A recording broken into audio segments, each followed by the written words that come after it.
আসসালামু আলাইকুম। আমি বেড়া থানার ছেলে লিখন বলছি। আমি একটা মেয়েকে অসম্ভব ভালোবাসতাম। অন্য কাউকে পেয়ে মেয়েটা আমাকে ছেড়ে চলে গেছে। এখন আমার করণীয় কি? মেয়ে ছেড়ে চলে গেছে, যুবকটা কি করবে জানতে চায়। এটা আমি পাবনার মাহফিলে আগেও বলেছিলাম। মেয়ে মানুষের জন্য একটা বিয়ে জায়েজ, পুরুষ মানুষের জন্য 4টা বিয়ে জায়েজ।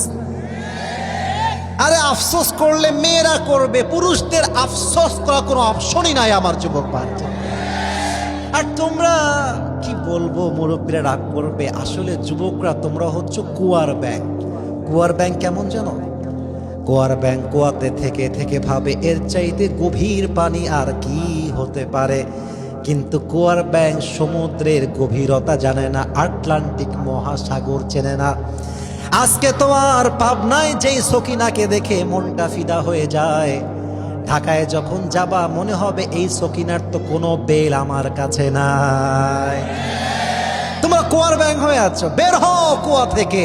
মাথায় রাখবা, পাবনাতেই মেয়ে আছে তা নয়, ঢাকাতে মেয়ে আছে, রংপুরে আছে, দিনাজপুরে আছে, সিলেটে আছে, বরিশালে আছে, কক্সবাজারে আছে, রাজশাহীতে আছে।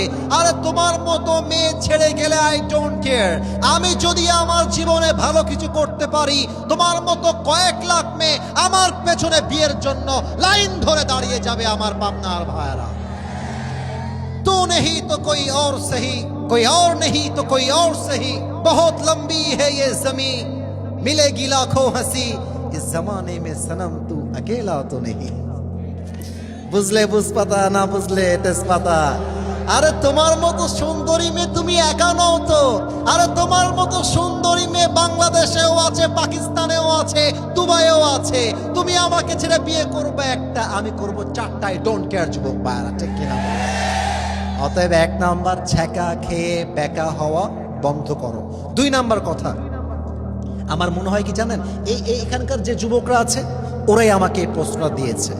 2 নাম্বার কথা, এই যে আমার মুরব্বী আব্বাজান ডানে বামে কয়েকজন আছেন, মুরব্বীদের হাতে পায়ে ধরে বলবো, আপনার সন্তান যদি কোনো অন্যায় করে আগেই বাড়ি থেকে তাড়ায় দিবেন না।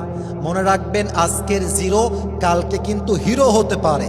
আজকে যে যুবকটা ছ্যাঁকা খেয়ে বেকা হয়ে গিয়েছে, কালকে সে সফলতা হতে পারে, ঠিক কিনা বলে? আমি প্রত্যেকটা যুবককে বলবো, নিজের কাজে মন দাও, স্বপ্নে মন দাও, চাকরিতে মন দাও, ব্যবসায় মন দাও, যোগ্যতায় মন দাও।